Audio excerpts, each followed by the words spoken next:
And we're alive. Hello, everyone. Hey, Robbie, Hello, how you doing? everyone. I am doing great. Yes. Let's also quickly post about this live stream on the Discord so that Oh we can have yeah, everybody joining in. yeah. Do Give me you have one the second. link on you, Itzik? I will do it now. Yeah. Perfect. So yeah, welcome back. Everyone is already here. 4 hours passed. That's two-thirds of the challenge. So this is a blitz CTF. So that means there's 6 hours you have to solve the challenges. And every time we think, this time they might be a little too tricky to be able to solve them in 6 hours. But it's like if we look at the scoreboard, then Yeah. we see someone who has been able to solve them all. Dragos, what a performance this is! And right now he's had 6 solves for half an hour. Nobody is on his tail. Nobody has claimed the second spot yet. So that means that Dragos is the big winner. That means that he is going to get the first place prize money. But of course, we still have some prizes for the second and third place as well, and those places are still up for grabs. We have Jorian up there, who has won a couple of events in the past. We have Skitty up there, and Yannick. Yannick is also up there. So let's see who of these three, or somebody who has 4 souls right now, is still gonna clinch the top. It all can still happen, honestly. Like Yeah. Yeah. everything is still up for grabs for that second and third place. But a huge congratulations to Dragos. That is an amazing performance. Yeah. Great. And it's so great to see the kite competition here between the guys and the team. People are like changing spots pretty rapidly, and so that looks great. It looks like it's a competition that is worthwhile, definitely between very good players. So I think what we want to do, in addition, just looking at the leaderboard and saying what a great set of players we have, is also talk about challenge number two, and maybe give anyone who's still working on it a small push to try to solve it. One thing that I would mention is that we got already 34 people who solved the first one, and actually, I think it's the entire set of everyone here solved number one. So number two is about half of that. A little less than half of that. 16 people solved. So people are still potentially struggling and trying to figure it out, and I will try to help. I'll try to give you guys some, push here. And now it's fair. It's not fair to give it individually to anyone who asked questions, and people did ask questions. So we're not giving hints privately. But right now, as we're hoping that a lot of folks are online now to listen, you can listen to this. So let's take a closer look at what's going on here, right? So there is a bug reporting API endpoint, which you send a payload with a comment, and that's the bug that you want to report. You have another field there, name, which will be filled with anonymous if it's empty, or avatar base 64, which is an image, 64 base 64 of an image, which is empty as well by default. This part contains one vulnerability, which is SSTI. So take a closer look here, what you can do to inject into this template, and what do you want to inject, and what do you want to get from it, right? But this method here, bug report or report bug, um, is suffers from an SSTI vulnerability. So take a closer look here to see what you can get. Then there's the second API endpoint, which creates objects. As I mentioned before, those objects could be, I don't know, attachments or any objects that you attach to a bug report, images, drawings, whatever you want to do, right? So this is actually the endpoint that accepts and creates the object. But objects have statuses, okay? And they're either standard, which you can attach anyways. There is an exclusive object, which requires an exclusive code. If you don't have it, the passcode, you should be able to include an exclusive object. And there's the exclusive object also has an approval which the directions or the instructions require you to create one with approval. It's like an exclusive object that is already approved, and one exclusive object that is pending approval. So you need to figure out a way to create those three types. Okay, exclusive that is already approved, pending approval exclusive object, and a standard object. Standard object is easy. You don't need my advice to create it. An exclusive, you need to find a way to create it, and then you need to figure out how to approve one as well. Okay, so this method here suffers from a prototype pollution. Um, Prototype pollution vulnerability. So take a closer look at what's going on here. And there's a way for you to hop or to jump over the hump here using prototype pollution. Okay, so take a closer look. You should be able to find it. If you don't know what prototype pollution is, read about it. It should be fairly easy to find material. It is a little tricky, so if you're not experienced, it might be hard to understand at first. But prototype pollution is a pretty common vulnerability that exists out there on the JavaScript side, right? It is not very common in other languages. I think there's something close in Python, but not too many equals in other languages. But JavaScript definitely suffers from prototype pollution. So yeah, anything you want to add? Oh, wow. I think as we speak, yes, indeed. That's what I wanted to add. We have our second place locked in with Jorian. Wow, congrats, Jorian. That is amazing. Nice one. Yeah. All right. So that means that 2 people were able to solve it all. That means we have 1 spot left for $100 prize. So right now, Skiddy and Yannick, I think, have their eyes set on it. Let's see who can get it. Wow, it's awesome to see whilst we are talking that Jorian clinches it. Awesome. Amazing, guys. But don't get deterred and continue to try to solve stuff, because any spot that you get and any additional challenge you solve will get you higher on the leaderboard and will be educational and fun for you. So even if you don't get a prize, do it, and then you can write about it. And if you write about, you get some swag from us. So at the end of the competition, we'll do 2 things. So let's mention that.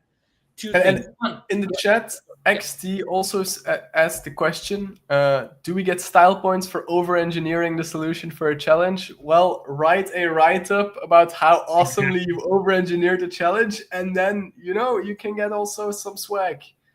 Sorry for interrupting you, it's sick.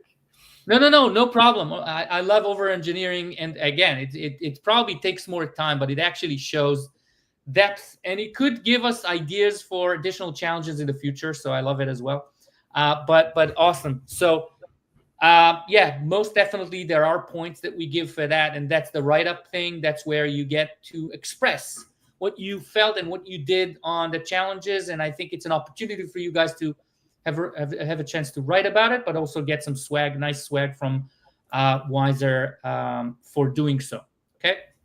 So at the end of the challenge, I started saying at the end of the challenge, in less than 2 hours, we are going to do 2 things. First of all, we're going to stop the game. So it's not going to be playable right at the end of the challenge for at least a couple hours, 2 days, about 2 days, which we're going to monitor and check the results, see that there are no cheatings, there's no, it's all fair played and so forth. But we don't believe there will be. It never happened before. So we believe the third spots that at the end of the game will be the third spots that win. But in addition to that, okay, in a couple of hours to 2 days, 48 hours, we're going to reopen the game and you can continue to play. So that's going to be a practice mode, right? Game where you can continue to play and solve them. If you kind of at the last minute, you said, hey, I have a couple more ideas, but I didn't get a chance to check them. You will be able to do so in a couple of days, in a day or 2, once we reopen the game. So I promise to monitor everything and make sure that we can reopen the game once we're done with that.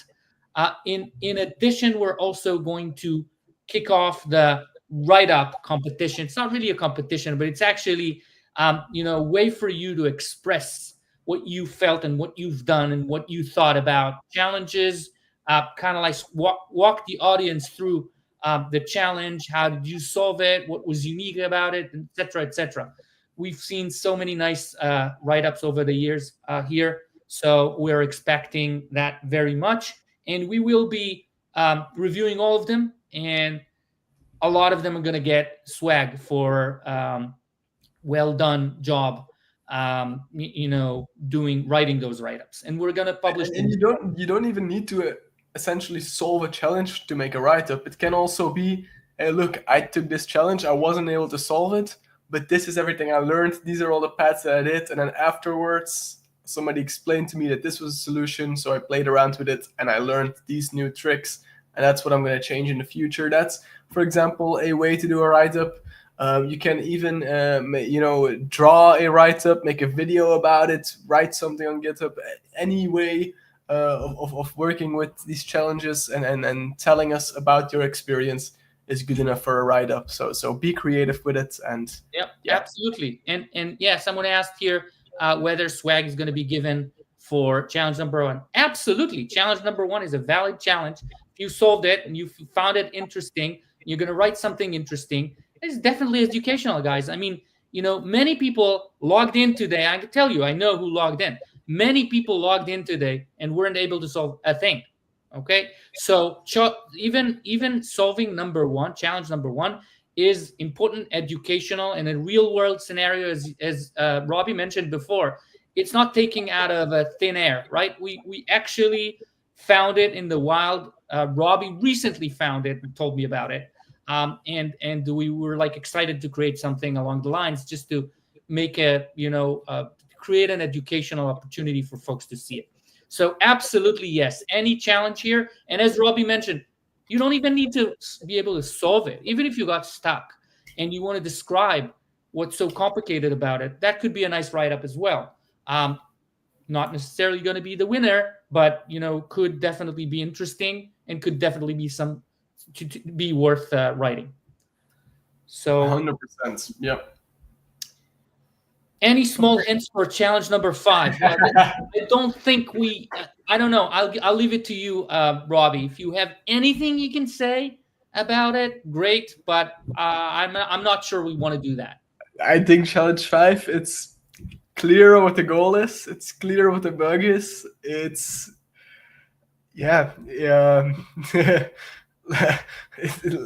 it's gonna be pain to solve it, but it is a logical challenge. It's nothing insane, nothing unseen. You should be able to tinker your way around it. I think as a hacker, that's kind of a good skill to have, to even in weird situations tinker your way around the solution.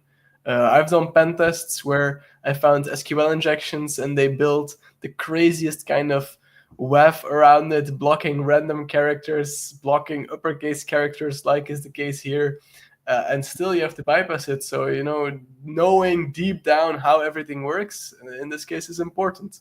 With Foothill, if you're really stuck in 2 hours, or actually in 1 hour, 45 minutes, the CTF ends and then we'll hop on the live stream again and we can go through all the challenges and kind of discuss solutions. People, I'm sure, will share their solutions in the Discord and then you can learn from that. Right. And then again, you'll get a chance to solve it on your own once we complete our audit and check the results. Definitely. Yes. Yeah. So with that, if anyone has any other questions, we're here. We'll continue to be here on Discord, so you don't need to necessarily do it on the online session. We'll be happy to answer anything offline as well. But we are online, and we will be here through the end of the game, which is in 1 hour 45 minutes, and there's still the third spot to grab. So keep on doing that. When is the next this type CTF? So we're trying to do every quarter one. So we've done one in the first quarter. This is a little late, but second quarter. Maybe later in Q3 or early Q4. Yes, and also unknown, if you want to practice for the next event, every 2 weeks we host a new challenge of this type on the website as well. So that's Yeah, wizer-ctf.com. So yeah, every week there will be a new challenge for you to practice on. As you can see, there's already 54 challenges that you can play around with. You can go through all the past challenges here to kind of practice and make sure that the next event you're in tip-top form to solve them all, just like Dragos did this time.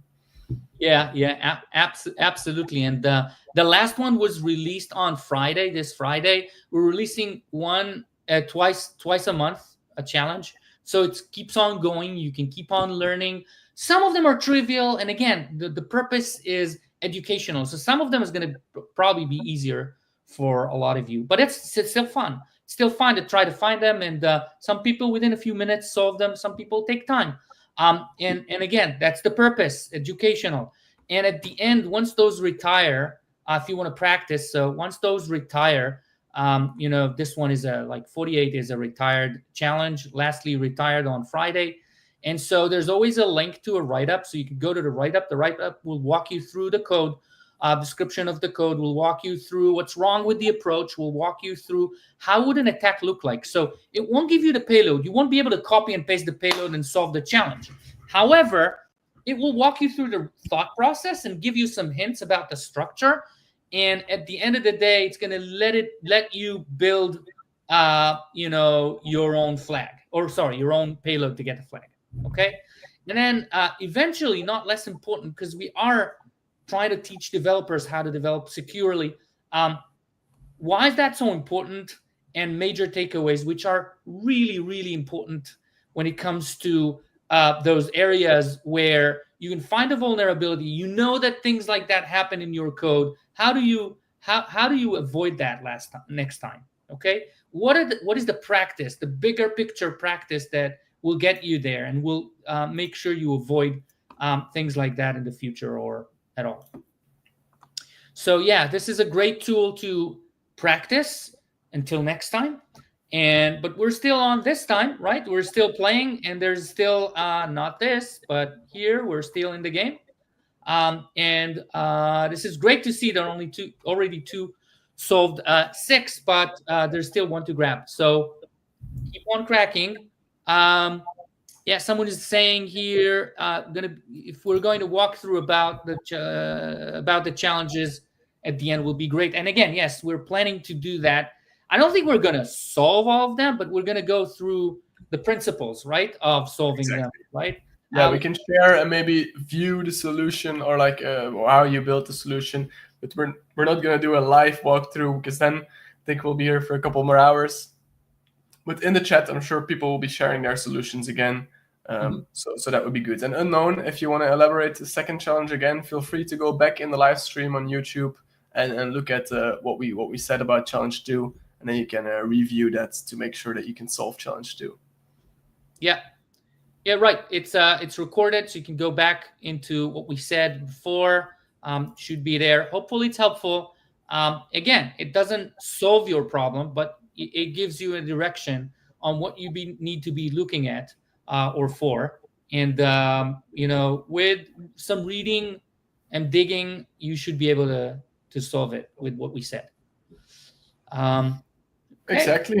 So, Itzik, shall we leave for another hour and 40 minutes and then come back to do the final round down, to go over the scoreboard, to discuss the challenges and everything? Exactly. Yeah. So that's what we'll do.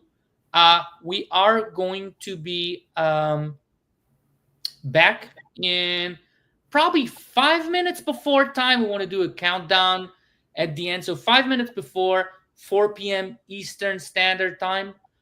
We'll be online again. We'll send the link on the Discord server so you can join, and I guess I'll see you there. All right. See you there, everyone. Bye, guys. Bye, everyone. Bye.